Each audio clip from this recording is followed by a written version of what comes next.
Zo, de bus naar Hulst, lijn 22.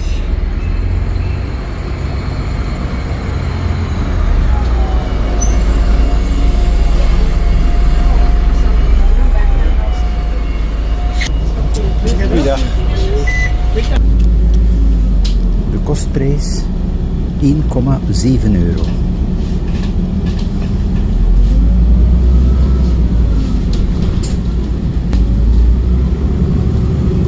En er staan hier bussen, niet? Zo vertrek uit Sint-Niklaas. Daar heb je ook verder de fietssnelweg F411. Je snel met de fiets naar Hulst. Ofwel met de lijnbus natuurlijk.